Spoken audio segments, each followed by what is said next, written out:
कामचोर बहू। कांता बहन की 2 बहुएं थी, बड़ी कल्पना और छोटी प्रिया। कल्पना का जैसा नाम वैसा ही काम।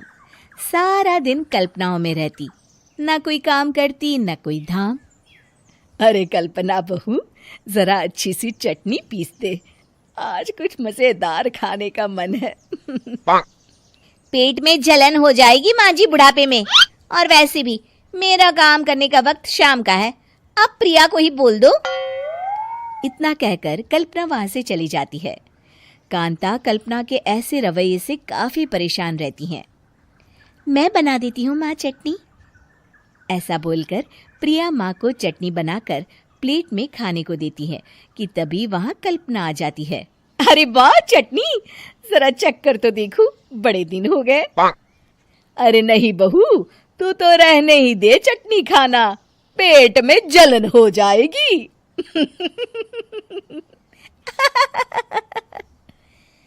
इतना कहकर कांता और प्रिया दोनों हंसने लगते हैं।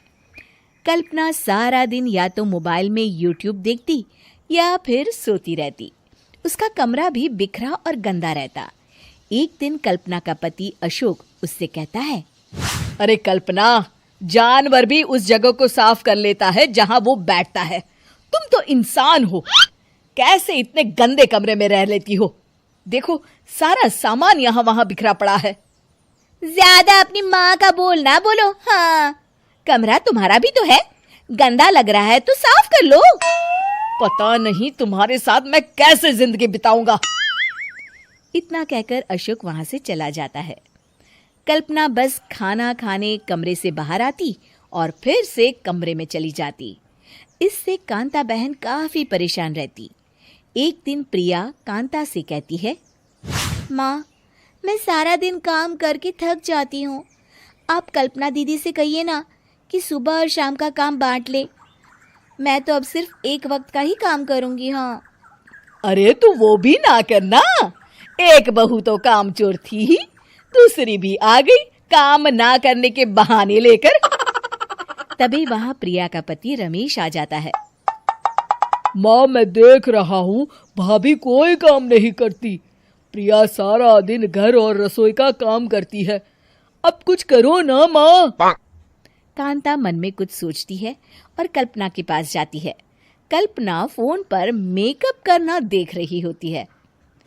कल्पना, तुम सारा दिन बस मोबाइल देखती हो, घर का कोई काम भी कर लिया करो। प्रिया सारा दिन काम करके थक जाती है, आज से मैंने फैसला किया है, एक वक्त का काम तुम करोगी, सुबह का खाना तुम बनाओगी और रात का प्रिया। आप लोगों ने काम को हवा बना रखा है। अरे पता नहीं थोड़ा सा ज्यादा काम करने में आप लोग घबरा क्यों जाते हैं। और हाँ, बहुत ज्यादा प्रिया की तारीफ मत करिए मेरे सामने, बड़ी बहू तो मैं ही रहूंगी। मैं कुछ नहीं जानती, कल सुबह मुझे वक्त से खाना चाहिए, रसोई में आ जाना, वरना कल से तुझे खाना नहीं मिलेगा। अगली सुबह कल्पना रसोई में नहीं आती है। वो देर से सोकर उठती है और बाहर आकर कहती है, अरे भूख लगी है, आज खाने में क्या है? इतनी देर हो गई, आज किसी ने मुझे उठाया भी नहीं, पता नहीं कहाँ है सब। कल्पना को घर में कोई नहीं दिखता।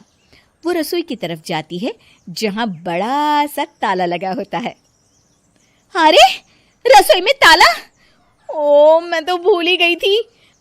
माँ ने आज से सुबह का खाना मुझे बनाने को कहा था। हे भगवान, इतने लोगों का खाना बनाना क्या आसान है? तभी घर के सारे सदस्य बाहर से वापस आते हैं। वाह माँ जी, मजा आ गया छोले भटूरे खाकर। मेरे मुंह में तो अभी भी स्वाद आ रहा है। अरे कल्पना, तेरे भरोसे रहते तो हम तो भूखे ही रह जाते। कल्पना को बहुत गुस्सा आ जाता है। अब बहुत हो गया, आज से मैं अपनी रसोई अलग कर रही हूँ, मैं अपना खाना खुद बना लिया करूंगी। कल्पना अपनी रसोई अलग कर लेती है, पर आए दिन उसका देर से उठना और काम न करने की आदत से वो भूखी ही रह जाती थी। उसी के सामने घर के लोग अच्छे अच्छे पकवान खाते और कामचोर कल्पना को जैसे तैसे ही खाना बनाकर खाना पड़ता। पर एक दिन तो हद ही हो गई।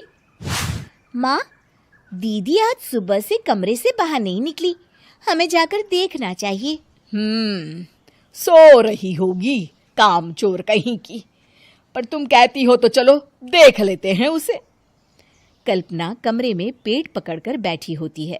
हाय मेरा दर्द, पेट दर्द के मारे मर रही हूं मैं।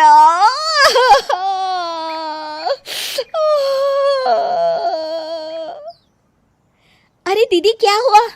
पेट में दर्द क्यों हो रहा है? डॉक्टर को दिखाया आपने? माँ, कल्पना खड़ी होती है और माँ जी के पास आती है। मुझे माफ कर दीजिए, अब से मैं सारे काम में मदद करूंगी, कभी आलस और काम चोरी नहीं करूंगी। हाँ, वो तो ठीक है, लेकिन अचानक क्या हो गया जो तू काम करने को तैयार हो गई? कामचोर कल्पना। माँ, लगातार बासी और उल्टा पुल्टा खाना खाने के कारण मेरे पेट में इन्फेक्शन हो गया है। काम न करना पड़े इसलिए मैं 2 दिन का खाना एक दिन ही बना लेती थी। बासी और खराब खाना खाने के कारण लेने के देने पड़ गए। पेट में दर्द हो रहा है। चलो अच्छा हुआ, देर आए दुरुस्त आए।